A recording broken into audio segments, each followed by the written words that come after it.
રામ રામ મિત્રો, હું ખુશ્બુ પ્રજાપતિ અને આજે વાત કરીશું ચૈત્ર મહિનાની. અત્યારે ચાલુ થઈ ગયો છે તો ચૈત્ર નવરાત્રિ ઘણા લોકો કરશે, એમાં અલુણા વ્રત કરશે. પછી અલુણા એટલે કે મીઠા વગરના ઓખાહરણ સાંભળવામાં આવે છે કે વાંચવામાં આવે છે. તો શા માટે? શું તમે જાણો છો? જાણતા હોય તો કમેન્ટ કરજો, અને ન જાણતા હોય તો પૂરેપૂરી વાત સાંભળજો અને બીજાને પણ શેર કરજો, જેથી બીજાને પણ જાણકારી મળે.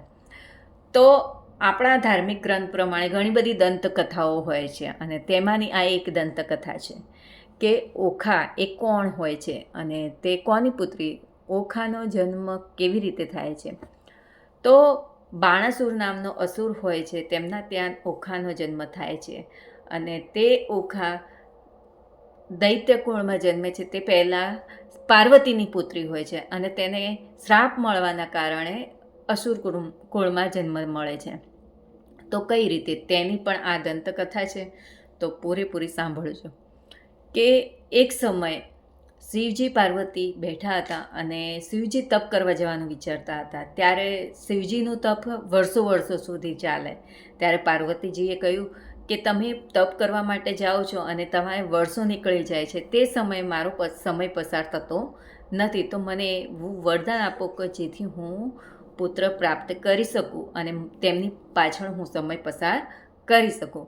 તો શિવજી તેમને વરદાન આપે છે, અને તે જાય છે. ત્યારે પાર્વતી બે પુત્રોને ઉત્પન્ન કરે છે.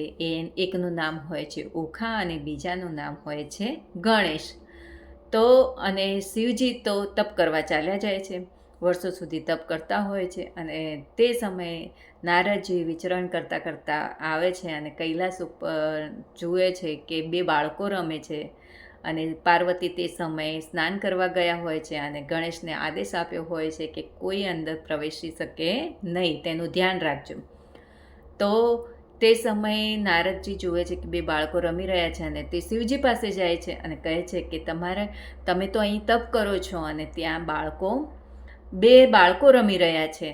તો શિવજી તો ક્રોધિત થઈ અને આવે છે અને મહેલમાં પ્રવેશવાનો પ્રયત્ન કરે છે. ત્યારે ગણેશ પહેરો આપતો હોય છે, ત્યારે તે રોકે છે. તેમને ખ્યાલ હોતો નથી કે તે શિવજી તેના પિતા છે.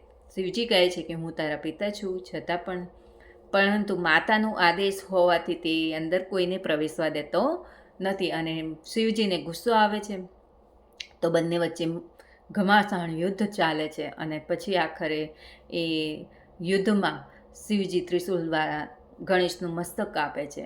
અને તે બધું જોઈ ઓખા ડરી જાય છે અને તે મીઠાની કોઠી પાછળ સંતાઈ જાય છે. ત્યારે શિવજી અંદર પ્રવેશે છે અને પાર્વતી તેમને જોઈ અને કહે છે કે ગણેશ બહાર પહેરો આપતો હતો, તો તમે અંદર કેવી રીતે પ્રવેશ્યા? ત્યારે શિવજી બધી વાત કરે છે. ત્યારે તે પાર્વતી ગણેશજીને જોઈને વિલાપ કરે છે કે મારા પુત્રો મૃત્યુ પામ્યો, હવે હું શું કરીશ? તો શિવજી પછી નંદીને આદેશ આપે છે અને કે જંગલમાં જાઓ અને જે પહેલું પ્રાણી મળે એના મસ્તક લઈને તમે આવો. અને ત્યારે એ લોકો જાય છે અને મસ્તક મળે છે પહેલું હાથીનું. તો એ હાથીનું મસ્તક લાવી અને તેને જોડે છે અને સજીવન કરે છે ગણેશને. તે પછી આ બધું થયા પછી શિવજીને ઓખાની યાદ આવે છે કે ઓખા એની દીકરી હતી, તે ક્યાં ગઈ? એ બૂમો પાડે છે અને બોલાવે છે ઓખાને. ત્યારે ઓખા કહે છે કે હું આ બધું જોઈ અને ગભરાઈ ગઈ હતી, માટે હું મીઠાની કોઠી પાછળ સંતાઈ ગઈ હતી.